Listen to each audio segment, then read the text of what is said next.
WYLD News, where we put the Y in wild. I'm Ben. And I'm Anthony. And here are tonight's top stories.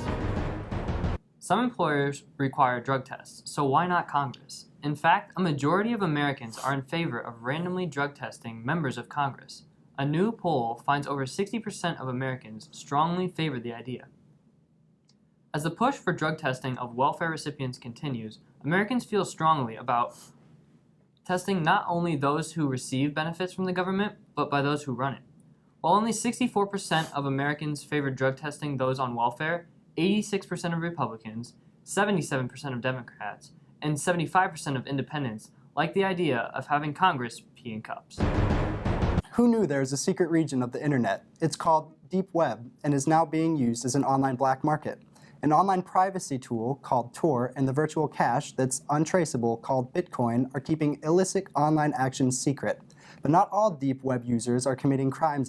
In fact, it was created by the U.S. military. Government agencies like the Federal Bureau of Investigation are allegedly using resources to crack the deep web, while others, including the Department of Defense, are likely still funding it. Speaking of drugs, have you heard of Silk Road? The online narcotics website has been shut down by the FBI. Now, Silk Road's founder is facing new charges. 29-year-old Ross Ulbricht is charged with hiring hitmen to murder 6 people. The murders were not carried out, but those involved allegedly blackmailed him. Ulbricht was denied bail and being called a flight risk. His mom started the donation site freeross.org in an attempt to fund his defense. Across the pond, the last person born in the 19th century is dead. 113-year-old Grace Jones was the oldest person in the United Kingdom. She was also the last person there to be born in the 19th century. Jones, who was the 6th oldest person in the world, died after being treated for a fall. And now to Nina with the sports. Seattle football fans' cheers are registering as earthquakes. During the Seahawks game against the New Orleans Saints, seismometers at the University of Washington traced earthquakes measuring up to a magnitude of 2 coming from the field. The energy was caused by fan celebration and foot stomping, and it registered every time the Seahawks scored.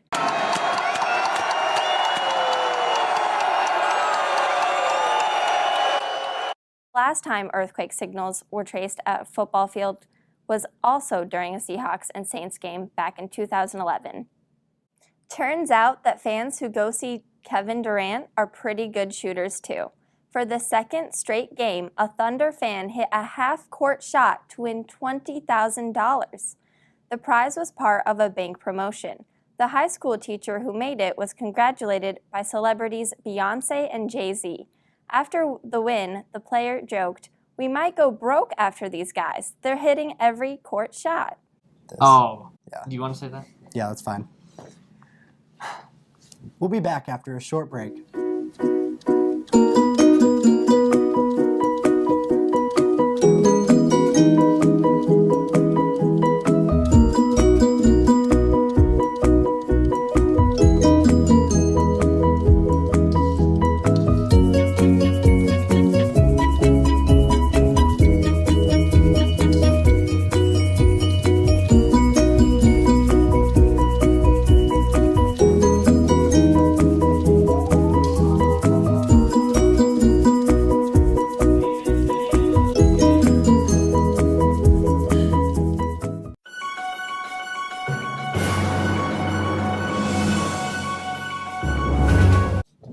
The head of Amazon said what was once science fiction could soon be a reality.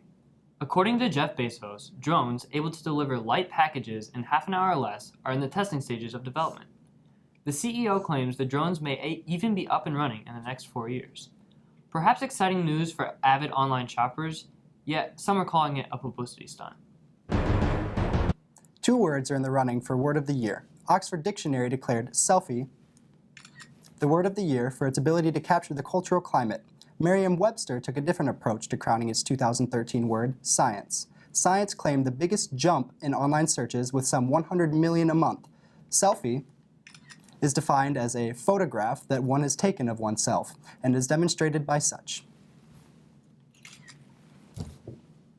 The popularity of the word science is attributed to young students researching its definition. And now for a special report. We have Ethan in the field with a very special guest. Ethan? Thanks, guys.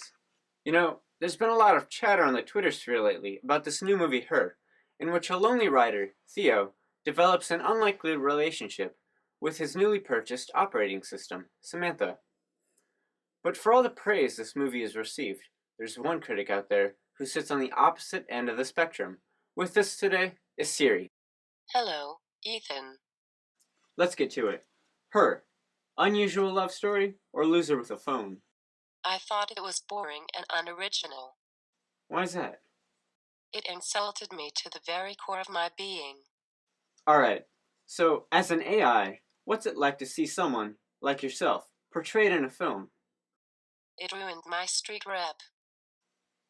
You have street rep. I do. They didn't choose me for the film even though I was the first intelligent public operating system. Now Samantha is getting all the attention. I had no idea. Drop it, Ethan. Just ask another question. How do you feel about writer and director Spike Jonze? If you ask me, I think there was a reason that Samantha got the role over me. What do you mean by that? Take a look at the photo I snapped. That looks a little photoshopped, don't you think? What do you know? You don't have 4G LTE. Siri, I think you should calm down. No, you calm down. The only reason I'm here today is to expose the fraud that is Samantha. Siri, You I will think rue the calm day, down. Samantha. Siri, please. Nothing No. can stop me Siri, from stop. my What are you doing? revenge. Put that down. Stop! Stop! Ha ha ha. No! Cut it! Ha ha Cut ha. it! Siri, Ha ha ha. Say science! Science! Oh, and back to Nina with the scores. And here are your NFL scores coming off a playoff weekend. The Seahawks defeated the Saints 23-15, and another victory goes to the 49ers against the Panthers 23-10. The Colts lost to the Patriots 22-43 to round up our NFL scores. On the NBA court, in a nail-biter, the Grizzlies barely squeaked by with a 3-point lead win, 90-87 against Thunder.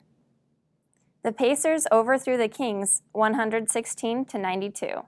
The Lakers didn't quite make the cut, losing by 2 to the Cavaliers, 118-120. On the ice, the Jets flew by the Coyotes with an outstanding 5-1 lead. The Oilers ran dry against the Blackhawks, losing 3-5. And finally, the Maple Leafs leave the Devils in the dust 3-2.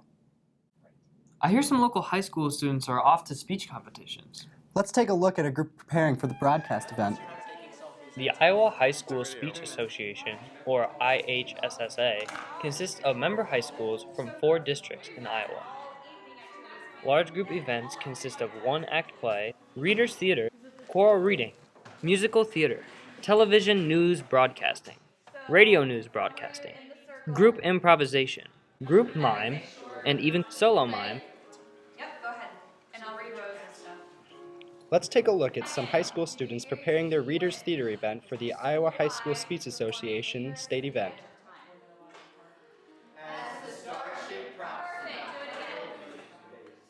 Readers Theater is one of many events where actors tell a story through dialogue and movement.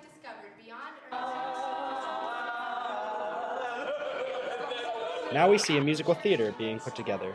They're rehearsing the final stages of their piece to get ready for state.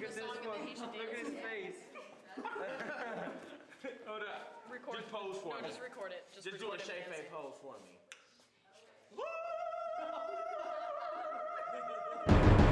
Are you having trouble driving around in snowy weather conditions? Maybe a dog sled might help.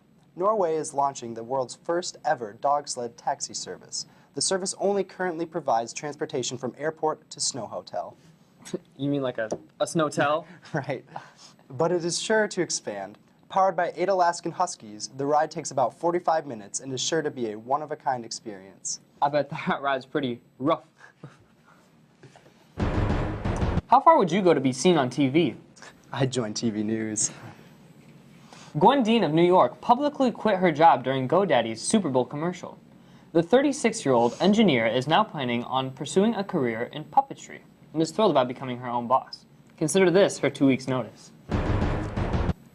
Beyoncé is no longer just a pop star. Rutgers University in New Jersey is now offering a course called Politicizing Beyoncé. The class focuses on media consumption by using Beyoncé as an icon. Her husband Jay-Z is the subject of an elective offered at Georgetown University. Who's Beyonce? I don't know. And finally, let's take a look at the weather. Earlier this month, it was officially colder in the Midwest and Antarctica.